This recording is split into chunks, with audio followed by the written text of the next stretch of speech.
From Focal Point Radio and Radio Fairfax in Fairfax, Virginia, this is the Mimi Girgis Show.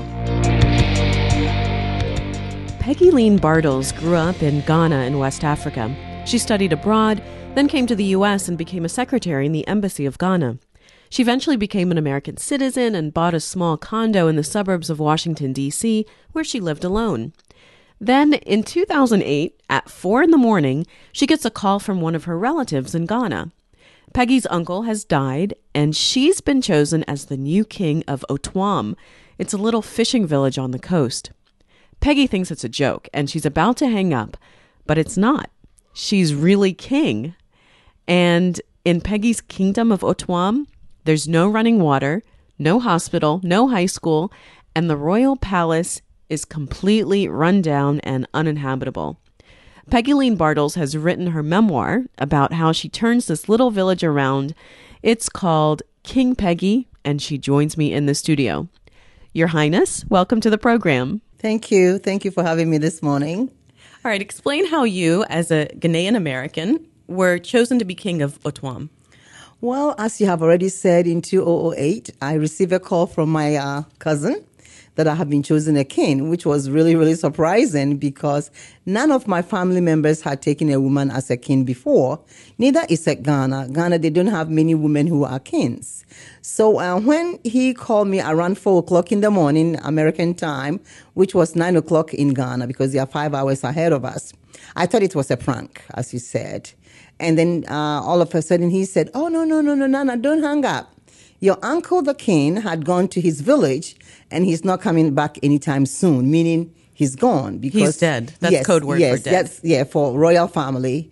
And then I was surprised. So I was just quiet and paused for a moment. And I told him, I said, "What do you want? It's 4 o'clock in the morning. Leave me alone to sleep." And he said, "Oh, no, I don't want anything. But, we did all the rituals. And then you have been chosen our new king." Now, how is a king chosen? Because it's not your typical, the king has the eldest son and he becomes king when his father dies. Okay. In my town or the village, they usually collect the data of all the royal family members who are really morally sound, educated, and very strong, has a very strong personality. And then they will mention name. And then when they mention the person's name, they will pour the libation to our ancestors. And this is alcohol that's just poured into the ground? Yes, it's called schnapps, not peppermint schnapps. This is really original schnapps.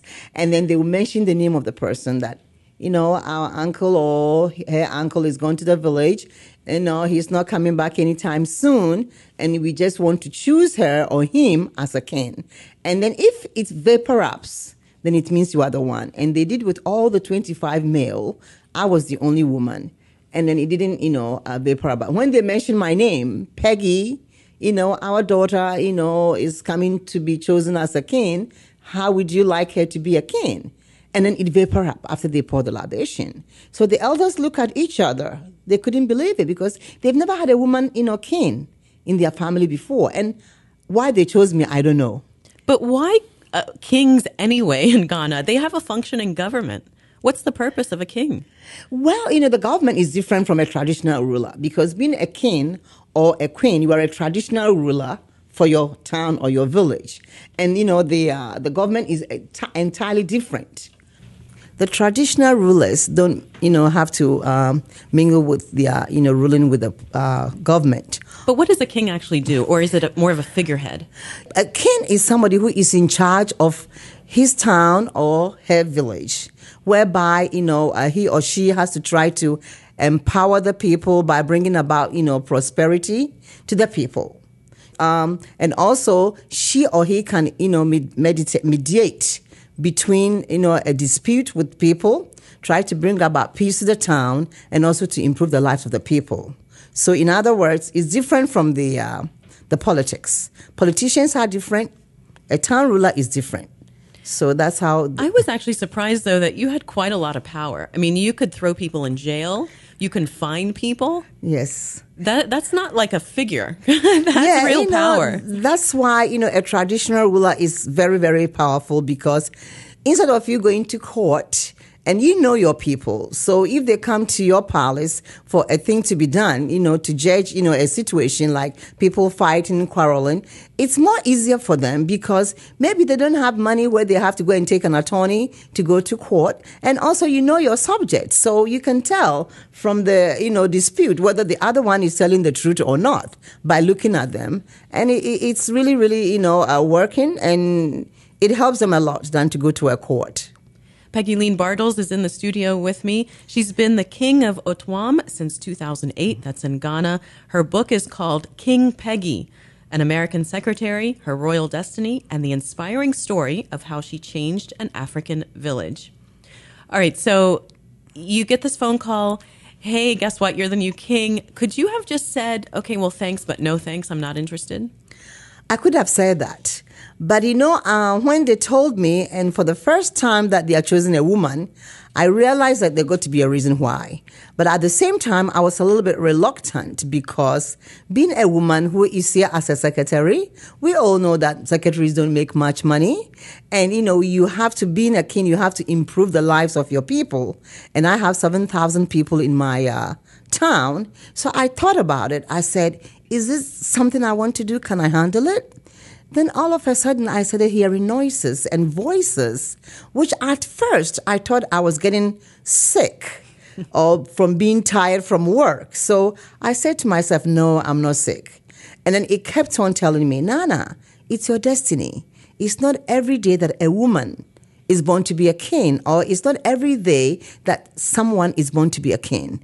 And that go for it and we'll help you. People will help you. So did you want to do this?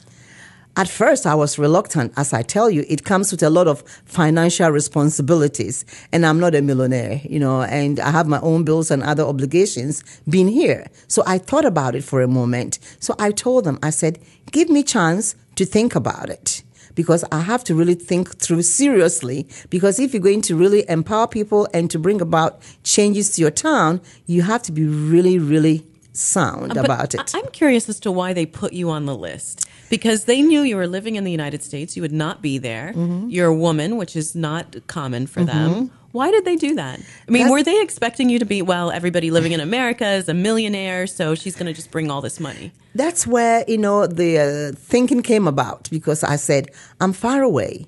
I haven't been into that town for quite a while. They don't know much about me, and they're going to choose me as their king, not even a queen, being a woman, which is very something that is not common in Ghana.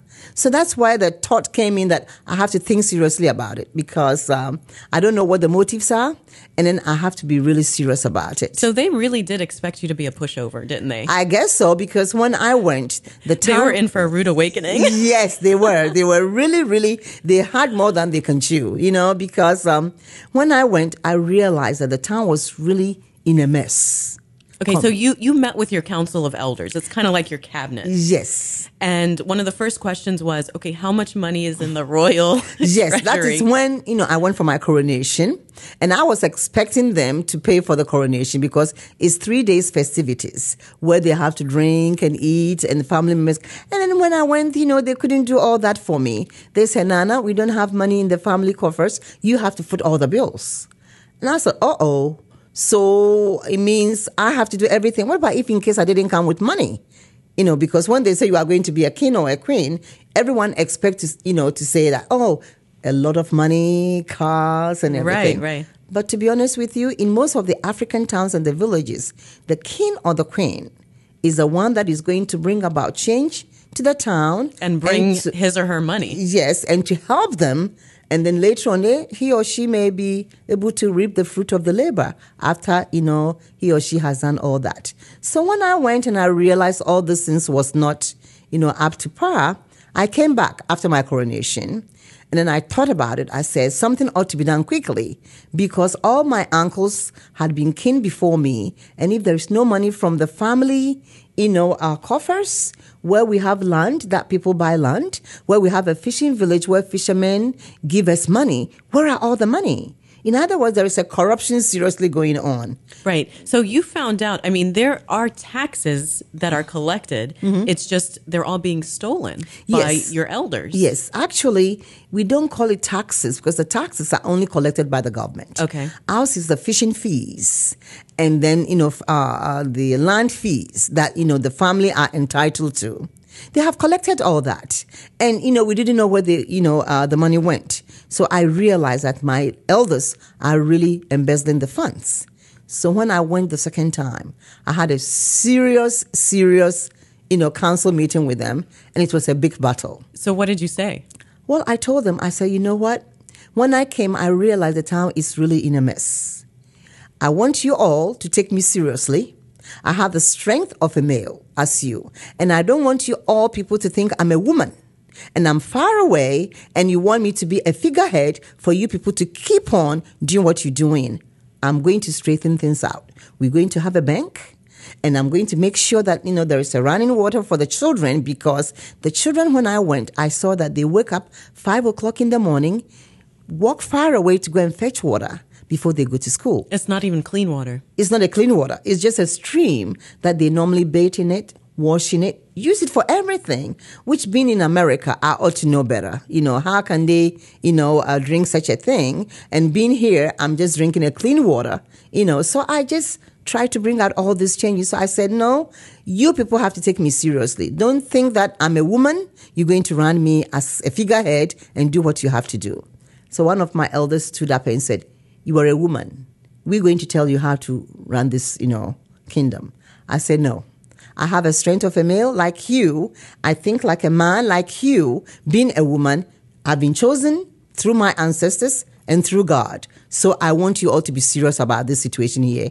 If you think of me as your equal, everything is going to be fine, or else it's not going to be easy on anybody.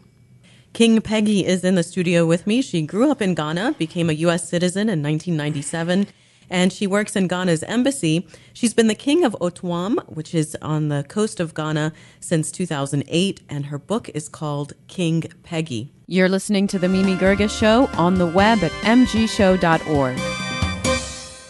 So how were you able to stop these elders from stealing? Well, what I did was that when we had the meeting, I told them about the banking system, which they were not happy with it. And I said, whether you're happy or not, that's what is going to happen. So we were able to, come to a conclusion where a bank was open, and then, the monies are all now collected. I had people that I chose them to be in charge of the money from the village, fishing fees, and then the land that people have been buying, and then they deposited into the account. And also I've been able to help them through my 501c that people had been helping me to do, to donate to my 501c, that I have been able to bring about clean water. The children don't have to wake up early in the morning to go to school, to go to fetch water before they go to school, which is really helpful to them. And also Shiloh Baptist Church of Landover, Maryland, with their pastor, had been able to, adopt at least 20 children that their family members don't have money to take them to school, and they're educating them to up to university level. This is an African-American church in the outskirts of D.C. Yes. I think it's interesting you draw the parallel between, these are African-Americans who their ancestors came involuntarily from Africa, a lot of them from Ghana, going back and helping the people of Ghana. Yes, because it was very strange. I think that's why the voice that I heard told me, Nana, it's your destiny. You have to go for it and help your people, because you are not going to be alone. People are going to help you. And this church, this Shiloh Baptist Church, and their pastor, Pastor B. Lewis Colleton, were also thinking of going to help a town in Africa, but they don't know which town. They were all the time praying about it. So when my article came into the Washington Post, and then they saw it, they came to the embassy to meet me, and that's why we took off from there. And they've been going to Ghana with me since. And they are even trying to build a secondary school in my town, because my school only goes up to the 9th grade. And most of the time, the girls or the boys have to go out of the city, of the town, to bigger cities to finish their education. And to be honest with you, the girls, most of them come home being pregnant, it means their education is being wasted with no man in their life. And then some of the male come back home being alcoholics, which means they are also in ruins. And this church, Shallow Baptist Church of Landover, Maryland, and their pastor are really doing well by me. And other, very generous people in the United States are also donating through my 501c by going to kingpeggy.com and helping me. And everything is now getting into places, Trump. And I'm happy that I'm really being a woman king who is working hard to bring about change to my people. So I'm curious as to when you went to Ghana, you were coronated, and then you came back, and then you went to work. What was the reaction of the people, especially the other Ghanaians? Well, when I went to work, the Ghanaians, they know the culture. At least they respect their king. So I really blocked my mind and I said, Peggy, you were a secretary before you became a king. So think like you're a secretary now, not a king. Because if I don't do that, it will be very difficult. And the people in my office, they know that I'm a king. They respect me and I respect them. And I still interact with my friends. But what changed for you being a king? What has changed for me is that it has transformed me to be able to connect to my people by helping them. Before, it was just a lonely secretary coming home. I don't have a child, and then working hard and come home and do my own thing without thinking of anybody. I can say being selfish in a way. But now it has transformed me to a point where all the thinking that I'm doing after work or even where I am is towards my people, how to help them to better their lives, how to empower the women, and also to be listening to people when they talk to know exactly what they're about. And it has transformed me a lot. And also before, I like to argue a lot, but now I stop all this argument. If somebody steps on my toe, before I would have chewed his leg or her legs. But now I don't do that anymore. I have to really use that energy to help my people. So it has really transformed me to be a very positive person. Before you became king, you were never really in a leadership position, right? You took orders from other people. Yes. How were you able to just transition so seamlessly, it seemed, into being a leader of 7,000 people? Coming to think of it, if I'm a secretary, any secretary that takes decisions from a boss and able to do work, definitely it's more or less like a leadership because that's your office. For instance, your boss is traveling. You have to make a quick thinking. I have to get the ticket. I have to do this so that the boss doesn't get stuck in the airport. Some people are coming to see the boss. You have to do all the calling and do the scheduling. There's going to be an official party. You have to help. So all these things is more or less like a leadership role. You are in your office. So all these things helped me about, taking all those into the things that I have learned and to, go through the leadership with all this help. Because without all those things, it would have been a little bit hard.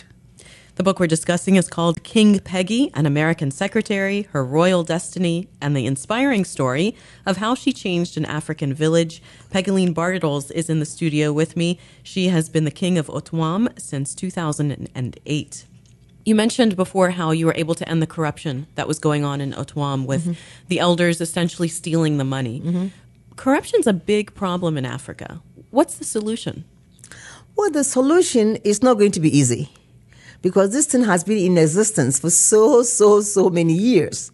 So I think if anyone gets chance, like I had the chance to be in my little town, I try to, curb all these things by really getting hard on them. But when it comes to the main country, I don't know how the government is going to handle this. I'm sure the government tries very hard to put some of them in jail by trying to, lock up all the loopholes. But still, it's not easy. It is easier for me because it's not a big town. It's a small town of 7,000 people, and those are my elders. So I was able to stop it by opening up a bank account for them. So African corruption is something that the government really had to find a way to deal with it. So change doesn't come easy, especially when these people are really benefiting monetarily from all this money that they're getting. And it was substantial money. Yes. How did they react? And I wonder if you were ever in danger. I mean, did they feel like, well, we put her as king, we can get rid of her? Well, you are right. Some of them thought, well, she's a woman, number one. We put her there, we can also do anything to her. But when they realize that by bringing them all these good things and by opening up a bank where all the monies are now going, that we are going to have the money for a better thing for the town, they really, just became very receptive of me and started to love me and then also started to love them. So whenever anyone buy my book that is out there, King Peggy's book, at least they will read more and they will get to know how I battled this man to be where I am today after my kinship for 4 years. You used the word battle, and it really was a battle. And it was a battle. I wonder if you ever felt like just giving up and saying, forget it, it's useless. When we're battling, I used to hear the voice. He said, work hard towards your goal. You're going to succeed. So it's really sometimes when I tell people, I don't know what they were thinking, whether they may think I'm getting crazy or whatever, but I knew exactly what I'm telling them. So all this battle, really came and it wasn't easy. But the voice helped me and directed me, and I really fought a very good battle. You were also living alone in America for many, many years. I wonder how it was for you. It must have been a shock to your system to go to Ghana and then be surrounded by so many people all the time. Well, it wasn't really a shock to me because, in Africa, especially in Ghana, I don't know about the other countries, we do have a lot of extended families. And it's always nice to see your families. And so when I went for the first, especially during my coronation, and my aunties, about 10 of them, want to sleep with me in the room, to really, educate me. I thought that was funny because you said to them, oh, no, I'm an American. I sleep by myself. Yes. Because when I went, and then I thought all of them were sitting down there, and then they were getting ready to go to the same one bedroom with me. And I said, what's going on here? I'm an adult. Where are you people going? He said, Nana, we have to sleep with you, educate you, the etiquette, and also our spirit is going to really help you to lead. And I said, your spirit? He said, the bond for the family is very important. And it's true. When I slept in with the room, I felt comfortable because it's like I went to the town, one bedroom, it's new to me. And then, it was like if I had been by myself, I wouldn't, know what may happen at night because I was really new in the room. So for them to sleep with me and they wake up every second whenever I turn a little bit, when I sneeze, somebody stand up and look at me. And it was really, really helpful. And I was very happy that they were with me. And it's not easy, but I really, just got used to it easily. You became king in 2008, and it was right around the time that Barack Obama was elected president. And you borrowed one of his terms. You said, change has come to Otwam. Did you see yourself as a transformational figure? Yes, I did. Because if I look at the history, that a woman had never been a king before in my town. And even in Ghana, a woman to be a king is very rare. And to see a black man becoming a king in the United States is like a history. So that's why I chose some of his words and, told them that, I'm here, a change has come, and I'm really going to do it, and it's going to work. But I wonder what the previous kings had been doing. I mean, you did so much in such a short amount of time. Well, I don't know. I can't talk to them now that they are in the other spiritual world, but I didn't see anything that they did for the town. But I saw that, the palace was built by my uncle that was gone before the one that I succeeded, that, but the palace was in ruins. They didn't do anything, to be honest with you. And I think what it was is that during their reign, they were not able to battle the family elders because they're really strong people. You have to be very strong to, battle them. And my uncle that had gone is a very gentle person. Very gentle. And I said, no way. He was gentle. I can be nice, but I'm from the United States. I ought to know better. I'm going to do what I have to do. And my Yankee side helped me to be able to help them. So you talked a little bit about the changes that you were able to do in Otwam. Among them, running water. Is there running water in Otwam? Yeah, we did have a borehole. They drilled a hole, and then they cemented nicely. And then we have about 6,000 gallons of tank. We put it on top. And then since I have electricity, it just filters it into the tank. And then they just come down to the faucet. And they just have that as a faucet. So it means that it's more or less like a spring water. What about the ambulance. You were talking about trying to get better medical care. Yes, because we have a little clinic over there. Because, Africa, we do have malaria and sometimes cholera and stuff like that. But, Tom, to be honest with you, they're really healthy. But at the same time, prevention is better than cure. So we have a little, clinic there that is also in ruins that need to be renovated. And then the ambulance, they don't have an ambulance.